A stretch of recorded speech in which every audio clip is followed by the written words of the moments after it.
pemerintah. Di Gatra yang dengan cover prank kocok ulang kabinet ya, ini dari orangnya presiden, ini ada isu juga yang redaksi Gatra tulis, yaitu tentang peraturan komisaris BUMN yang ada benturannya. Ya. Sebenarnya benturan nggak hanya peraturan, kepentingan juga. Ini Ya, benar. dari Ombudsman ya, Lembaga Negara Ombudsman RI itu ada 397 itu ya orang penyelenggara negara yang itu juga menjadi komisaris di BUMN dan anak-anak perusahaan di BUMN.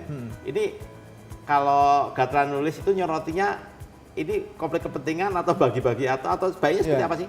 Sebenarnya kalau kita pengen menggarisbawahi adalah bahwa ini sebenarnya ya ada banyak hal gitu ya. Bahwa soal konflik kepentingan itu penempatan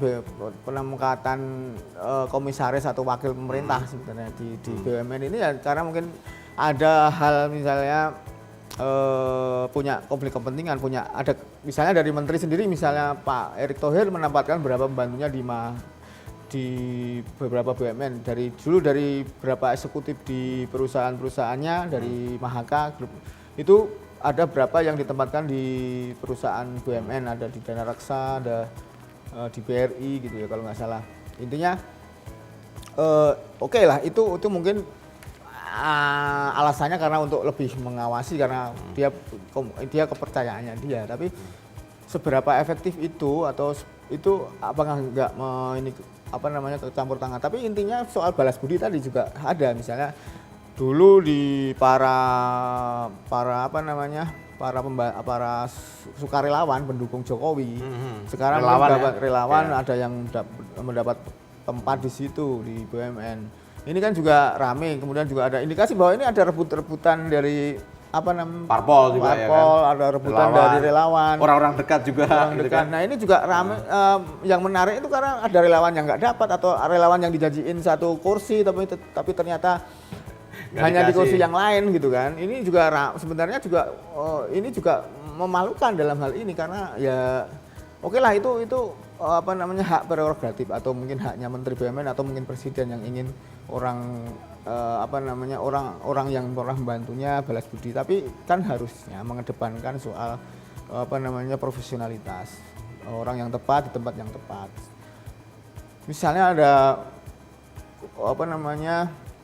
kita tulis di situ ada politisi PDI Perjuangan yang ditempatkan di BRI, padahal dia itu orang hukum. Ini kan juga nggak terlalu sesuai dengan bisnisnya BRI gitu ya. Apakah nanti pertanyaannya kalau memang itu dia ditempatkan di situ, apakah dia lulus di fit and proper testnya OJK? Nah ini juga kita kritisi, karena apa? Kalau itu diluluskan, itu salah satu hal bahwa ini ada suatu kesalahan tadi. Mungkin orang juga, investor juga akan melihat ini main-main kalau misalnya seorang komisaris yang tidak kompeten kemudian ditempatkan di situ, kemudian si OJK meloloskan dia dan tidak sesuai dengan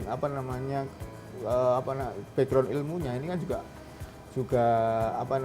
tidak pas gitu. Pemerintah. Jadi memang faktornya faktor kompetensi ya yang pertama, kemudian juga harus profesional.